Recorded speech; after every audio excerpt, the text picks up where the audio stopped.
Assalamualaikum warahmatullahi wabarakatuh. Selamat malam, pemirsa. Tidak terasa, 1 tahun sudah PWNU Riau di bawah kepemimpinan Bapak Kiai Haji Abdul Halim Mahali, LC, LLB Hons, MPR, selaku Ketua Tanfiziah PWNU Riau. Pada kesempatan ini, kita akan berbincang dengan beliau sebagai bentuk tahadus binikmah 1 tahun kepemimpinan beliau di PWNU Riau periode 2024-2026. Adapun tema yang akan kita usung atau kita berbincangkan pada malam hari ini adalah menjahit ukhuwah, membangun kemandirian di bumi lancang kuning. Untuk itu, mari kita sapa Bapak Kiai Haji Abdul Halim Mahali yang biasa disapa dengan Pak Yai Halim atau sebagian menyebut juga Gus Mahali. Selamat malam Pak Yai. Selamat malam. Sehat Pak Yai ya? Alhamdulillah.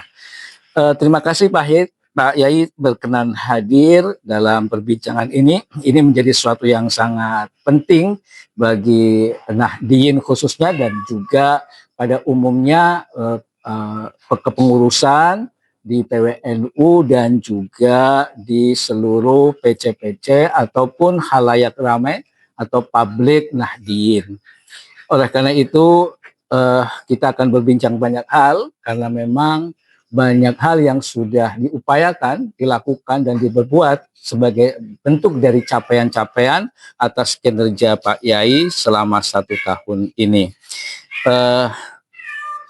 Mengawali dari perbincangan kita pada malam hari ini Pak Yai, ada hal yang sangat menarik yang barangkali setiap orang yang akan datang ke sini lalu juga sering disampaikan kepada kita semua. Ada satu jargon atau satu sebuah visi yang diusung, itu kita bisa lihat di belakang kita itu ada PWNU Riau bermartabat untuk Indonesia. Mohon Pak Yai bisa jelaskan kepada pemirsa, kepada kita semua, apa sebenarnya kandungan makna yang ingin disampaikan kepada kita semua sebagai bentuk dari kerja atau yang menuntun kita untuk bekerja dalam mengemban amanah di PWNU ini. Silakan Pak I. Terima kasih Pak Dr. Darmawan atas kesempatan ini. Bermartabat itu bahasa Inggrisnya adalah dignity. Nah, dalam bahasa Arab martabat itu artinya bisa kedudukan, tingkatan, derajat, dan yang lain-lain.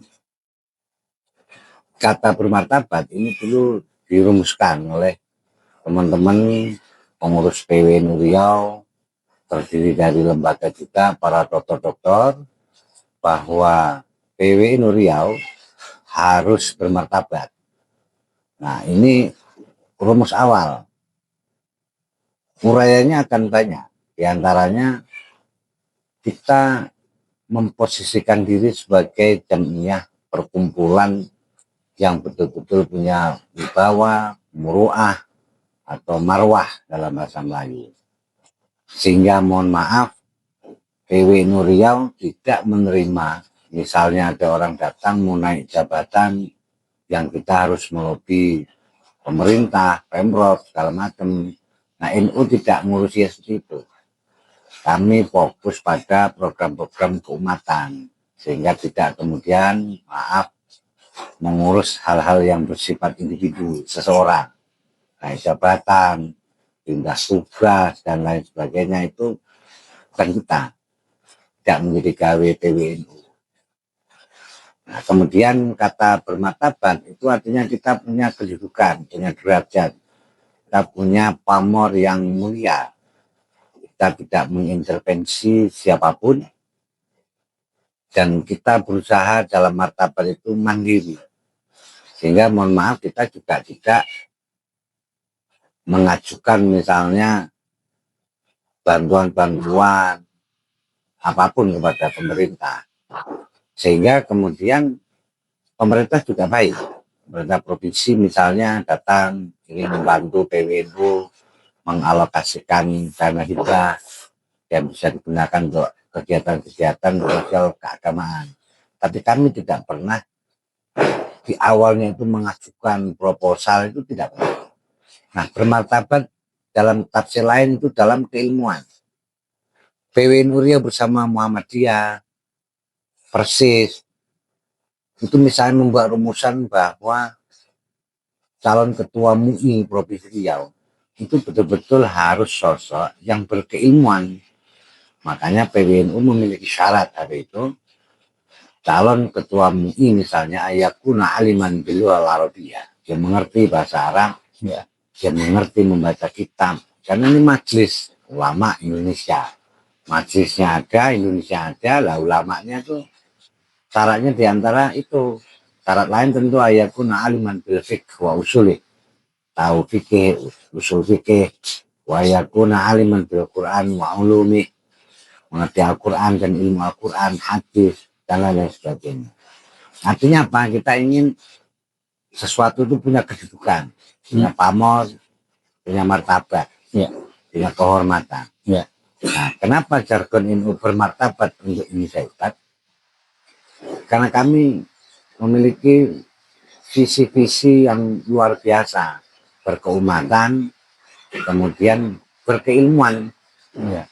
Nah, berkeilmuan artinya para pengurus NU sekarang itu banyak didominasi juga para doktor, akademisi, kaum intelektual. Di bidang Suriah itu diisi oleh sosok-sosok yang memang bisa membaca kitab kuning atau lebih dari itu.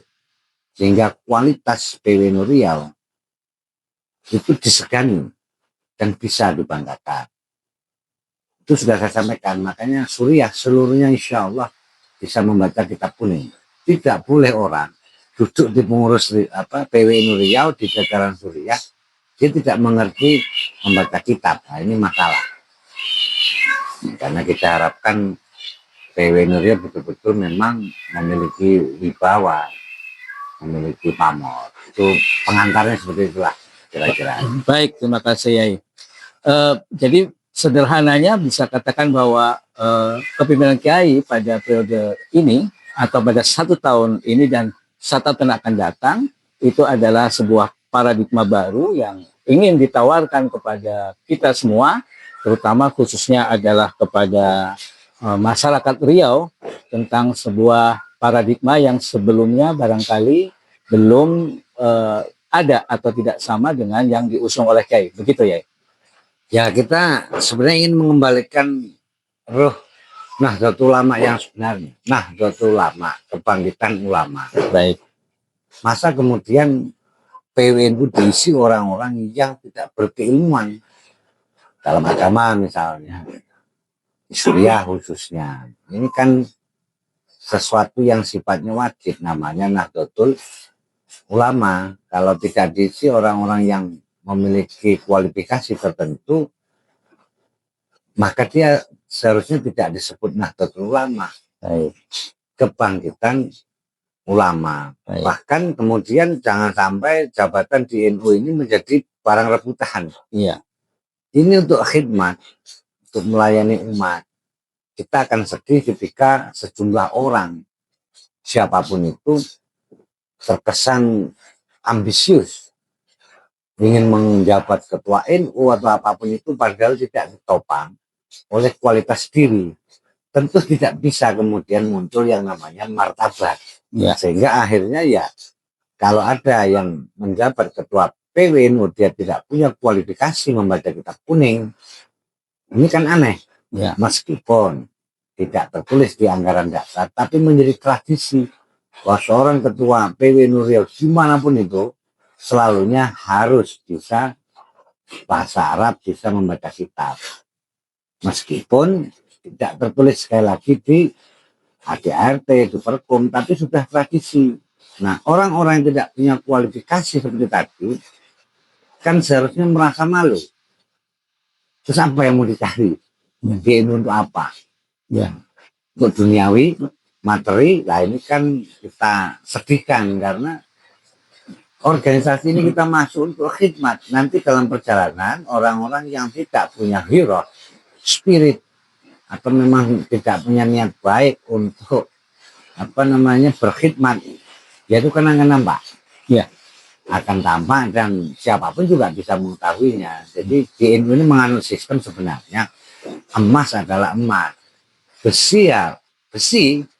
Nah, banyak orang ingin memoles dirinya menjadi emas, padahal maaf mungkin dia terbuat dari besi. Nah itu kan kita sedihkan seperti itu. Jadi harapan saya itu untuk membuat PWNU bermartabat memang diisi oleh sosok-sosok yang punya kualitas. Nah saya lihat kadang-kadang orang seperti memaksakan diri ingin menjabat ketua NU provinsi, kabupaten kota mungkin dan di bawahnya. Tapi apa yang dia lakukan? Ternyata kan kemudian tidak melakukan apa-apa.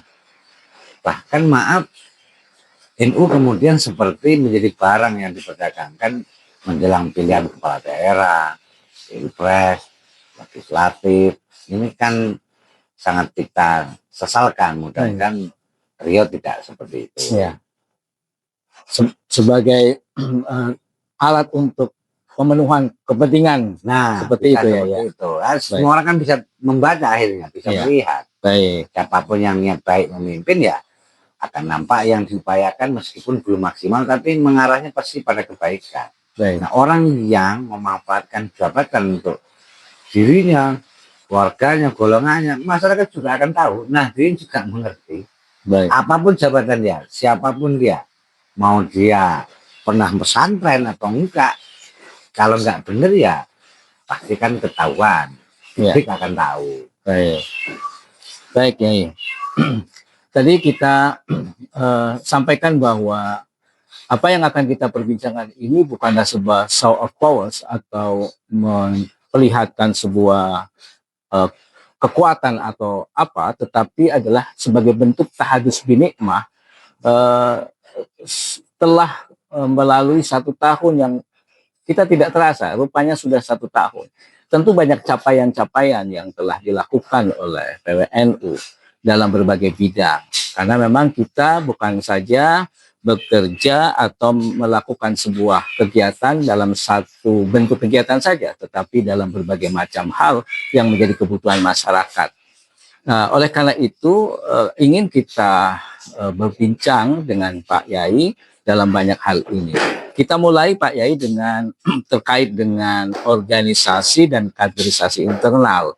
Dan ini juga menjadi isu yang sangat penting dan strategis, bahkan menjadi pesan yang sangat ditekankan ketika Pak Yai dilantik. Karena kita sama tahu pada waktu itu kita juga ikut menyaksikan. Sehingga bagaimana dalam 1 tahun ini seberapa jauh PWNU Riau berhasil untuk melakukan perapian atau merapikan struktur organisasi atau melakukan konsolidasi-konsolidasi hingga ke tingkat yang paling rendah. Terkait konsolidasi itu kita melaksanakan sesuai perintah Ketua Umum PBNU Pak Kiai Khalil Stakuf saat pelantikan memberikan tugas konsolidasi harus selesai selama 2 bulan. Alhamdulillah pelantikan 27 Mei 2025 di gedung daerah Pemprov Riau, Balai Serindit, di Komplek Kebenuran. Di situ kita melaksanakan perintah pimpinan tertinggi di PBNU di Tanfiziah, Pak Yahya. Kita mulai 30 Mei melakukan kunjungan kerja ke Kabupaten Rokan Hulu. Nah kemudian keliling ke Meranti, Bengkalis, Rokan Hilir, Dumai, Siak, Pelalawan, Kuantan Siningi, Kampar, Indragiri Hilir, Indragiri Hulu, terakhir di Kota Pekanbaru. Tanggal 7 Juli tahun 2025. Artinya perintah PBNU telah kita laksanakan dengan baik. Dan mungkin konsolidasi atau bahasa saya itu adalah kunjungan kerja itu yang pertama kali dalam sejarah PWNU Riau. Kita menyapa ke daerah-daerah untuk mengetahui progres-progres sekaligus tantangan-tantangan dalam arti kendala-kendala yang ada. Ya memang akhirnya bisa kita ketahui ada kendala-kendala yang harus segera dibenahi sesuai instruksi Ketua Umum PBNU Pak Yahya. Misalnya ada beberapa kabupaten ketua PT-nya, PBNU sudah menjabat 2 periode di atas 8 tahun. Ternyata dari kecamatan yang ada itu pengurus NU kecamatan baru sekitar 30% yang ada. Misalnya yang terbentuk 18 kecamatan itu baru terbentuk 12 pun belum aktif. Jarang rapat di Tanfizia ataupun Surya. Ada yang misalnya 11 kecamatan baru tersedia 3, 15 kecamatan baru ada 7 misalnya. Nah ini kan kendala-kendala yang harus dibenahi oleh PWNU. PWNU mendorong karena yang punya wilayah kan para ketua PWNU. Itu yang kita pantau, jadi belum menyentuh sampai ke ranting karena di level MWC atau kecamatan itu masih banyak yang belum selesai. Nah, keinginan saya adalah ketika kita menjabat di atas 2-3 tahun di level PCNU itu harusnya kecamatan-kecamatan sudah harus selesai. Artinya sudah harus ada kepengurusan. Berarti PCNU di level kabupaten kota harus menyapa para kiai di kecamatan. Ya kita sedih, ini kan fakta. Saya didampingi seorang bupati di kabupaten itu sampai bupatinya kemudian minta malu dia ketika seorang ketua PCNU belum bisa membedakan mana badan otonom, banom dan lembaga. Contoh Lazisnu, kemudian LBM, Basul Masail itu adalah lembaga. Sementara kayak Muslimat, Fatayat, Ibnu, Isnu, GP Ansor itu adalah banom. Ya. Nah, seorang ketua ketika setahun mungkin saya maafkan, tapi ketika sudah di atas 5 tahun belum bisa membedakan struktur seperti ini. Nah, ini kita kan sedih. Seharusnya dia sudah mengetahui. Dari situ bisa kita lihat sebenarnya seseorang serius tidak memimpin itu dulu. Makanya Sekjen PBNU Pak Saiful Yusuf tanggal 27 Mei pas pelantikan kemudian kami muskerwil di Hotel Mutiara Merdeka Kota Pekanbaru. Beliau menegaskan untuk dengan kuasa yang memang lantang. Jadi yang nggak mampu mengurus NU di struktural organisasi silahkan mundur supaya tidak banyak urusan umat yang terkendala karena struktural. Nah banyak nih orang kemudian meminta rekomendasi belakangan nih langsung ke PWNU dari daerah-daerah. Rekomendasi mau dapat beasiswa, mau masuk sekolah atau apapun yang dibutuhkan masyarakat atau nahdien. Ya kita berikan karena mungkin mereka kesulitan memperoleh akses untuk ke PCNU yang ada di kabupaten kota meskipun tidak semuanya. Nah siap untuk Riau termasuk bagus penataannya. Kalau terkait kaderisasi itu yang punya otoritas pertama adalah kabupaten kota melaksanakan namanya PD PKPNU. Di level kami provinsi melaksanakan PMKNU. Artinya orang-orang yang punya sertifikat PD PKPNU level kabupaten kota berhak untuk ikut pendidikan di level provinsi. Sespim lah bahasanya, sekolah pimpinan. Nah itu namanya PMKNU kan di level provinsi. Untuk setahun ini memang belum kita adakan, sampai nanti menunggu situasi-situasi yang kondusif karena di PBNU sendiri beberapa bulan belakangan kan terjadi dinamika-dinamika, ada perbedaan-perbedaan di antara para petinggi dalam kebijakan dan lain sebagainya. Sehingga tidak mudah juga kita laksanakan PMKNU. Nah, mudah-mudahan tahun 2026 kita akan laksanakan. Seperti itulah kira-kira itu. Baik, Yai. Lalu tadi sempat disinggung Yai terkait dengan pendidikan, ya. Nah, terkait dengan pendidikan dan sumber daya manusia yang memang ini juga menjadi faktor yang menentukan kemajuan organisasi dan juga masyarakat Nahdien di akar rumput yang juga menjadi bagian dari perhatian kita yang memang harus kita peduli untuk mengangkat mereka, memfasilitasi dan seterusnya sebagai bentuk khidmat kita. Ada suatu cita-cita yang besar yang akan diusung Yai dan yang memang sampai hari ini belum terwujud, itu adalah Universitas Nahdlatul Ulama. Dan sampai hari ini juga belakangan atau dasar perkembangan itu ada beberapa kendala. Barangkali nanti Yai bisa jelaskan itu.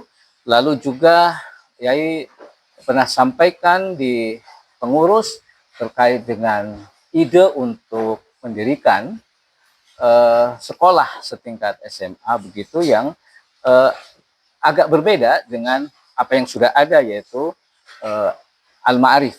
Nah, di samping juga kita punya perhatian bagaimana juga mengembangkan Ma'arif begitu.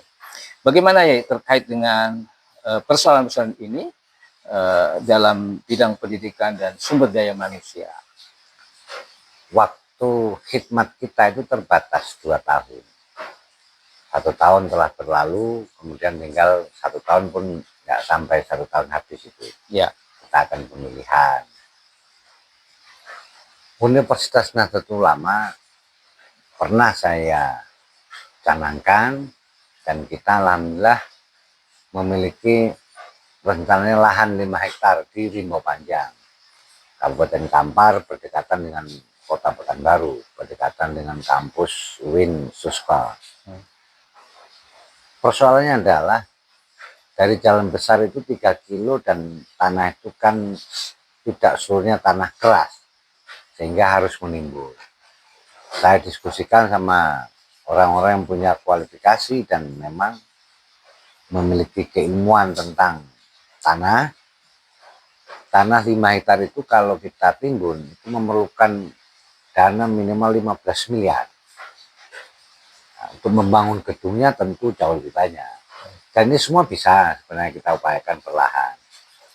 Di kemudian hari saya ketemu seorang menteri, bukan menteri sosial, menteri di salah satu kabinet Presiden Prabowo, menyarankan ke saya dengan serius supaya fokus saja mendirikan lembaga pendidikan menengah ke atas tingkat SMA dengan ciri-ciri atau dengan karakter khusus. Karena kalau universitas, beliau sampaikan dananya terlalu besar, bisa hampir 300 miliar untuk bangun, dan itu nanti perlahan saja. Yang penting dahulukan yang sekolah menengah yang memang belum ada di Provinsi Riau, sekolah NU yang unggulan. Kata unggulan itu berarti kurikulum, SDM pengajar, fasilitas, dan lain-lain harus luar biasa. Makanya kemudian kita menggagas tidak Universitas Nahdlatul Ulama, tetapi sekolah NU internasional atau sekolah unggulan, taraf SMA, SMK, dan sejenisnya. Di mana kemudian bahasa yang kita pakai sehari-hari pengantarnya adalah bahasa Arab dan bahasa Inggris. Karena kalau kita membuat sekolah yang seperti biasanya dan seperti yang lainnya yang memang tidak menggunakan kedua bahasa itu, tentu secara kualitas tidak semua orang mau sekolah ke tempat kita. Makanya kita ingin yang unggulan. Kata unggulan berarti ya SDM-nya juga berkemampuan bagus dalam bahasa asing di samping yang lainnya. Nah, ini yang akan membuat kemudian sekolah ini bisa diminati selain sarana prasarana lainnya yang harus kita siapkan. Jadi kalau universitas itu memang biayanya besar. Dan mungkin orang berandai-andai ingin punya segera, betul. Hanya masyarakat kan juga pasti memahami bahwa membangun ini perlu dana besar, sehingga perlu waktu, kemudian kita persiapkan dengan matang untuk kampus UNU. Sementara yang memungkinkan kita kerjasama dengan Pemprov adalah kita menyewa lahan 25 tahun untuk kemudian paling tidak 5 hektar untuk mendirikan sekolah unggulan NU Provinsi Riau, yang tentu tadi dengan kualitas-kualitas yang diperlukan sesuai zamannya, seperti itu. Baik. Di samping juga barangkali kendala prinsipil ya, yang terkait dengan moratorium ya, kalau tidak salah untuk universitas itu kita terkendala itu ya. Betul. Jadi untuk awal itu saya menugaskan Ketua LPTNU Lembaga Perguruan Tinggi NU Pak Dr. Sohiron, dibantu beliau oleh Pak Dr. Muhammad Habibi untuk merancang ini semua. Sudah sangat serius kita. Ternyata kemudian ada persoalan bahwa izin operasional untuk itu sementara ini itu oleh pemerintah ditunda. Tidak ada izin operasional yang dikeluarkan untuk membangun atau mendirikan universitas. Sehingga peluang yang mungkin terbuka itu sekelas Sekolah tinggi. Sekolah tinggi. Nah, seperti itu. Ini di luar dari kajian bahwa untuk membangun universitas itu nimbunnya saja lahan itu lahan rencana wakaf dari Pak Haji Nasir, nama orang Pacitan, yang mewakafkan tanah ke Ponpes Tebu Ireng. Dari Tebu Ireng saya sudah bicarakan sama pengasuh Ponpes Tebu Ireng, Kiai Abdul Hakim Mahfud atau Gus Kikin, cicitnya Hadratus Syekh Hasyim Asy'ari, yang juga ketua PWNU Jawa Timur. Beliau setuju. Yang penting ada surat dari PW ke beliau, nanti tanah itu akan dihibahkan kepada PWNU Riau. Hanya dalam perjalanan setelah kita kaji tadi, dana untuk kosnya itu sangat lumayan. Ya. Sehingga atas permintaan atau masukan dari seorang menteri di kabinet Presiden Prabowo, meminta agar PWNU Riau mendahulukan mendirikan sekolah unggulan yang level SMA atau SMK. Di samping tadi memang izin operasional, menurut Pak Dr. Sohiron selaku ketua tim perguruan tinggi NU Riau yang saya tugasi untuk menjajaki berdirinya kampus NU, dia menyampaikan ada moratorium ataupun penghentian sementara izin operasional bagi berdirinya suatu perguruan tinggi selevel universitas, seperti itu. Baik ya. Satu dari beberapa hal yang menjadi arahan penting dari Pak Ketua PB dan Vizia, di antaranya adalah kemandirian ekonomi, di mana PWNU sebisa mungkin untuk meningkatkan kesejahteraan dengan melakukan penguatan-penguatan dan kemandirian ekonomi Nahdien, dan khususnya juga tentu PWNU sebagai organisasi yang mandiri sehingga dia tidak tergantung pada pihak-pihak lain dan bisa memiliki nilai tawar sebagai organisasi yang bisa memberikan masukan-masukan kepada pihak-pihak pemegang kebijakan. Oleh karena itu dipandang penting untuk kemudian meningkatkan ekonomi dan pengelolaan aset. Di antaranya itu yang kekayaan di Riau ini adalah kelapa sawit dan seterusnya.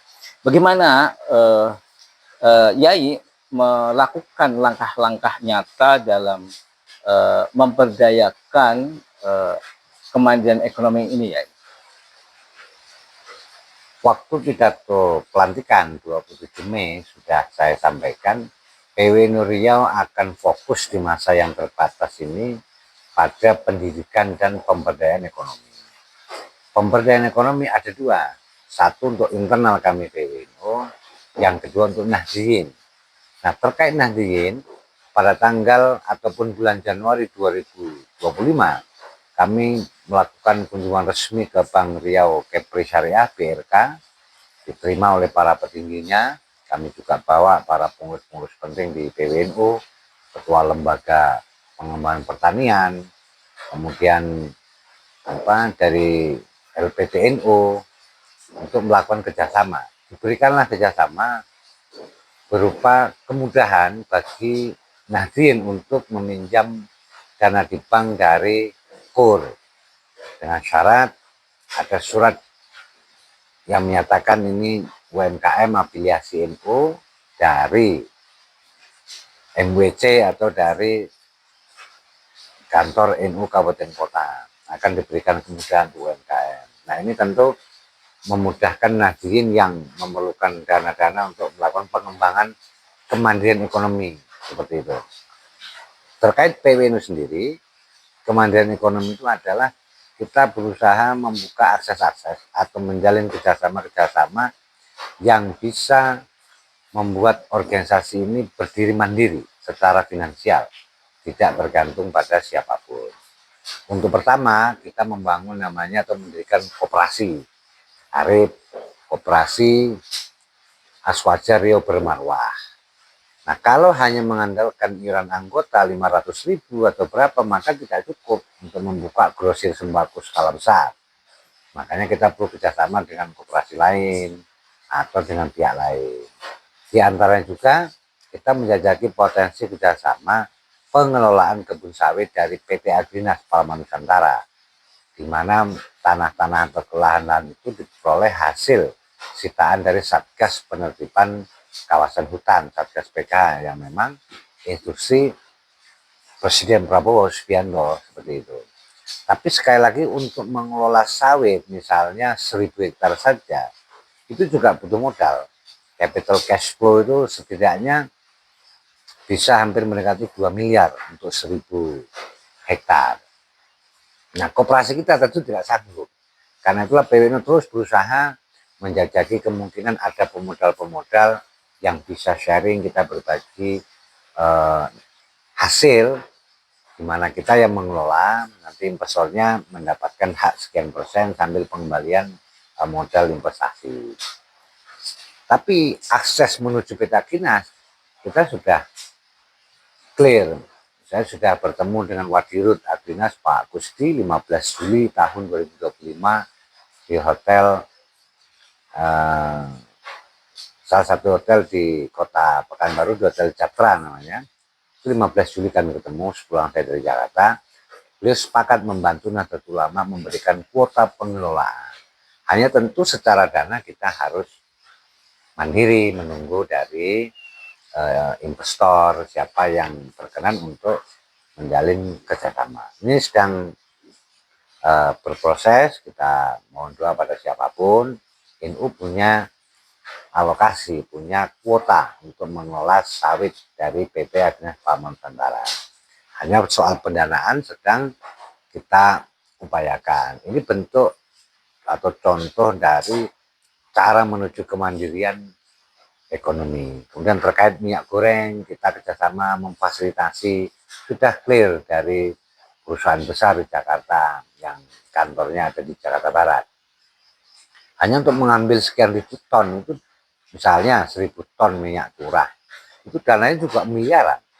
Nah, kita menunggu rekan-rekan atau pihak-pihak yang memang ingin bekerjasama dengan NU dan sedang mengerucut ke arah itu, insya Allah dalam waktu dekat semuanya akan berjalan dengan baik. Ini contoh dari upaya-upaya untuk menuju kemandirian.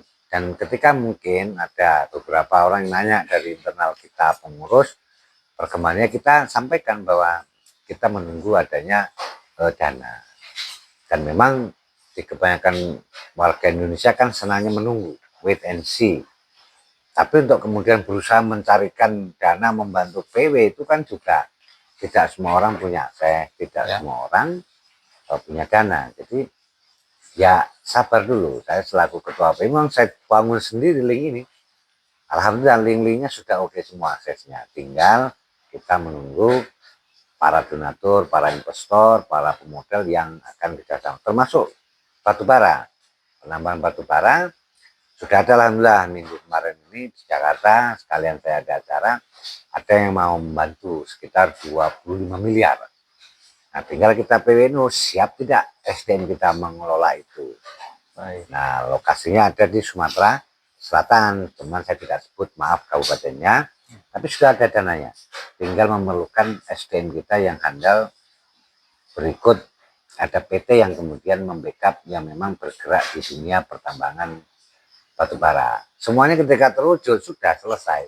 Yang namanya kemandirian ekonomi, kita mau berusaha dan kita maaf tidak gotong-gotong proposal ke sana kemarin minta uang kepada instansi pemerintah dan lain sebagainya untuk apa menopang kegiatan NU. Kita tidak seperti itu. Baik ya. Kemudian ada arahan penting yang juga sangat ditekankan oleh Ketua PP pada waktu pelantikan itu terkait dengan kontribusi PWNU terhadap Riau atau Melayu, akan kemudian disampaikan bahwa hendaknya PWNU Riau itu bisa berkontribusi untuk Mengabdi. Riau, mengabdi untuk Ya. masyarakat Riau begitu. Nah, ini juga berkait erat dengan dakwah dan sosial budaya, di mana NU juga adalah media dakwah atau sebagai jalan untuk berdakwah. Terkait dengan itu ya, ini bagaimana strategi PWNU dalam menjaga tradisi lokal Melayu tetap berjalan beriring dengan nafas aswaja. Di sisi lain bahwa kita berdakwah, selain juga kita tetap menjunjung tinggi tradisi yang berlaku, karena kita memang bukan untuk meng-NU-kan Riau. Kalau tidak salah seperti itu. Mohon penjelasannya ya. Kita cara mengabdi kepada Riau tentu berbeda metode. Setiap orang ingin mengabdi pada Riau, siapapun yang tinggal di bumi Melayu Lancang Kuning. Nah, sebelum pidato Pak Ketua Umum PBNU pada tanggal 27 Mei, struktur kepengurusan PBNU saya itu sudah beberapa terdiri dari dokter-dokter yang dari suku Melayu. Ada Dr. Datuk Haji Gripin Haputra MAG, wakil ketua, kemudian wakil ketua Dr. Syahbawi Melayu, kemudian di Surya ada Pak Dr. Darwis, kemudian di Awan ada Dr. Nasrul Akmal, seluruhnya dari suku Melayu. Artinya kita sudah membumi dengan masyarakat setempat. Nah, untuk bahasa mengabdi, Riau kan dikenal juga sebagai bumi Ahlussunnah wal Jamaah, aswaja. Jadi tidak ada gesekan, tidak ada perbedaan apapun dengan namanya Nahdlatul Ulama. Meskipun yang melaksanakan amalan Ahlussunnah wal Jamaah di bumi Riau tidak mesti ikut di organisasi struktural bernama Nahdlatul Ulama. NU atau saya ketika dilantik atau dikeluarkan SK sebagai ketua PBNU, hal pertama yang saya lakukan adalah silaturahim kepada Lembaga Adat Melayu Provinsi Riau, LAM. Diterima dengan sangat sukacita karena dianggap baru pertama kali PBNU Riau mengadakan silaturahim secara khusus kepada LAM Riau. Padahal dulunya mungkin juga sudah pernah ada. Nah, di situ kami menunjukkan bahwa NU Riau menghormati local wisdom, kearifan lokal. Sehingga kami, meskipun dianggap organisasi besar secara nasional, buktinya kami pertama adalah ke Lembaga Adat Melayu Riau. Dan mereka sangat senang, para petinggi, para datuk-datuk di LAM menginginkan kerjasama di berbagai bidang.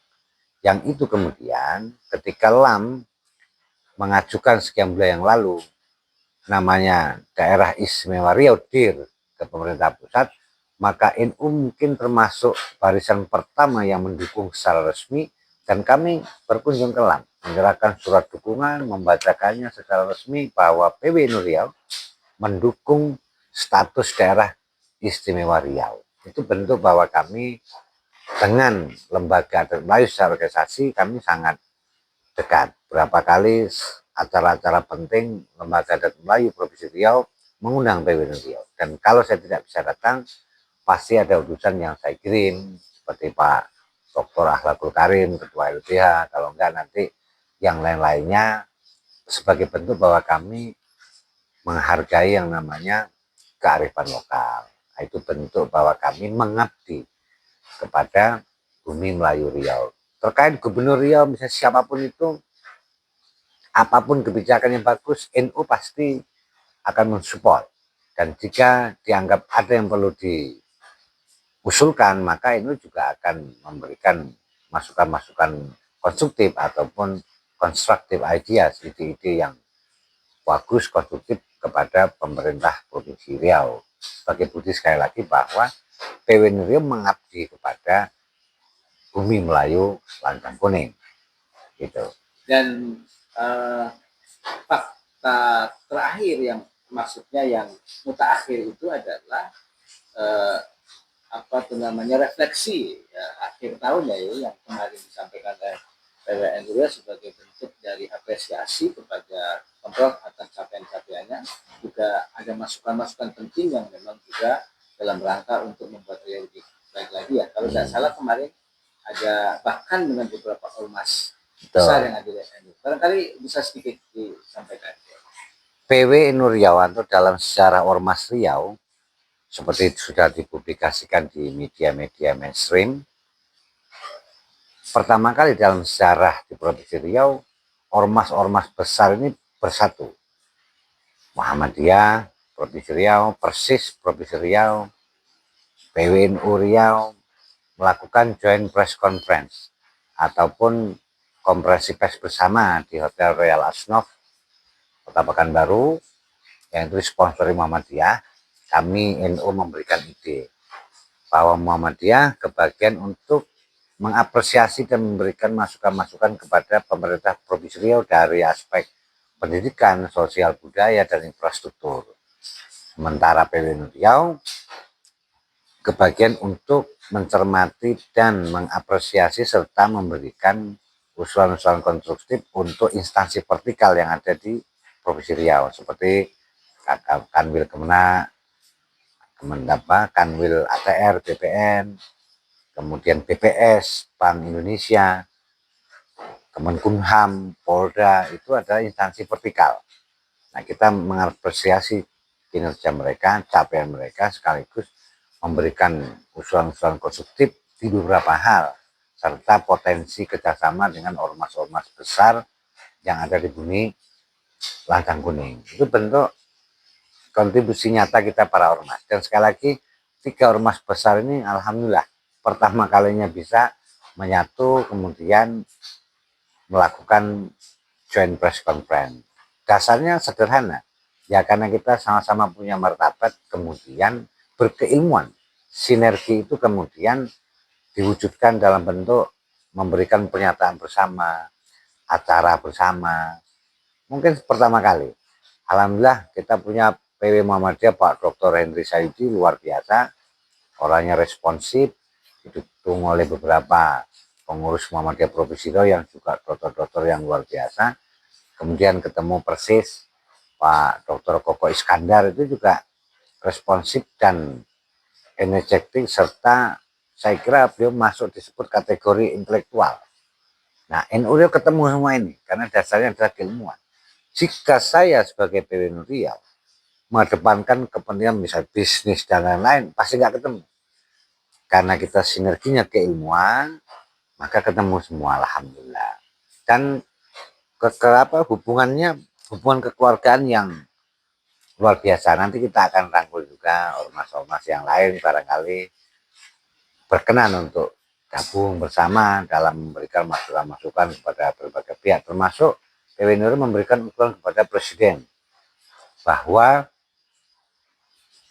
Presiden berkenan menghimbau melalui Menteri Agama agar para khatib sholat Jumat di seluruh Indonesia pada khutbah kedua itu berdoa dalam bahasa Indonesia, mendoakan keselamatan bangsa, mendoakan para pemimpin diberikan kekuatan, umur panjang, dan kesehatan, mulai dari Presiden, Menteri, DPR RI, DPD RI, Gubernur, Bupati, Wali Kota, dan seterusnya. Jadi tugas kita mendoakan, tapi dalam bahasa Indonesia supaya dipahami orang. Singkat saja, mendoakan tentang keselamatan bangsa, aman dari bencana, baik bencana alam maupun potensi bahaya perpecahan. Nah, ini kita mengusulkan kepada Presiden agar menghimbau Menteri Agama untuk diteruskan kepada para khatib atau Dewan Pengurus Masjid se-Indonesia. Karena kalau bukan kita yang mendoakan, siapa lagi? Dan kalau tidak kita mulai dari sekarang, kapan lagi? Mungkin ini banyak juga sudah berpikiran yang bagus seperti ini. Tapi NU dan Muhammadiyah persis mengungkapkan, atau persis Persatuan Islam mengungkapkan secara resmi dalam konferensi pers yang diliput oleh wartawan-wartawan atau teman-teman jurnalis yang dari media mainstream. Inilah salah satu kontribusi kita. Ada juga ide yang lain yang bagus dari NU dan Muhammadiyah bersama, agar Presiden memerintahkan Menteri Agama dan Menteri Pendidikan untuk membuat kurikulum atau satu mata pelajaran berlaku dari PAUD sampai universitas. Judulnya kira-kira tentang cinta tanah air, sayang sama keluarga, dan hormat pemimpin. Nah, seperti apa teknisnya? Silakan, pemerintah punya banyak pakar, para profesor, para dokter di bidangnya. Tapi intinya harus ada mata pelajaran itu, sehingga besok generasi muda kita, anak-anak bangsa ke depan, dia tidak hanya cinta tanah air, dia akan mengerti dan sayang sama keluarganya. Dan yang ketiga, dia akan menghormati pemimpinnya. Ya contohnya misalnya kalau dari PAUD 90% berupa film kartun yang mengajarkan nilai-nilai cinta bangsa dan tanah air. Hormat sama orang tua, hormat pemimpin. 90% nonton, 10% cerita guru. Tapi di level universitas berbeda.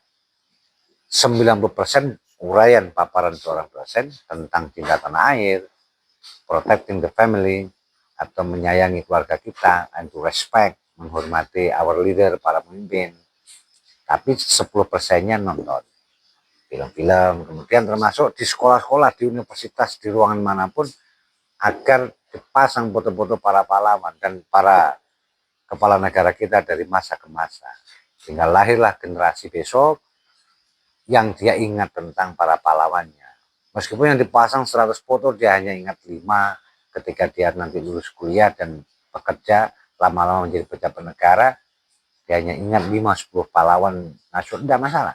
Tapi itu harus kita ajarkan sejak kecil, diajarkan dari PAUD atau SD dan seterusnya. Ini masukan-masukan konstruktif dari PW Nur Riau, didukung oleh Muhammadiyah dan Persis, seperti itu. Baik, terima kasih. Luar biasa paparannya terkait pendidikan atau dakwah dan juga sosial budaya. Baik Yai, semakin malam semakin hangat pembicaraan dan semakin menarik. Sebenarnya banyak hal yang ingin kita pertanyakan dan menjadi informasi buat kita semua. Barangkali ada satu poin penting yang juga ingin kita pertanyakan, yaitu terkait dengan advokasi dan lingkungan hidup. Isu lingkungan hidup dan konflik agraria itu seperti kita ketahui sering terjadi di Riau. Sejauh mana peran NU dalam membela hak-hak jamaah di akar rumput, ya? Silakan ya. NU Riau bekerjasama dengan lembaga dan Melayu Riau saat kita berkunjung bahwa apabila diperlukan maka NU akan memberikan bantuan-bantuan hukum. Kita punya lembaga bantuan hukum yang diketuai Pak Dr. Akhlasul Karim, termasuk hari itu tentang lingkungan sampah misalnya di Kota Pekanbaru. Dia mengadvokasi sehingga kemudian memang menjadi isu dan tertangani dengan baik tanpa Kota Pekanbaru sekian bulan lalu. Terkait kalau sengketa lahan dan segala macam, NU sudah memberikan garansi kepada LAM apabila diperlukan NU akan memberikan advokasi pendampingan hukum kepada masyarakat. Nah, terkait cara yang lain, NU melakukan kerjasama dengan Kanwil ATR BPN Provinsi Riau.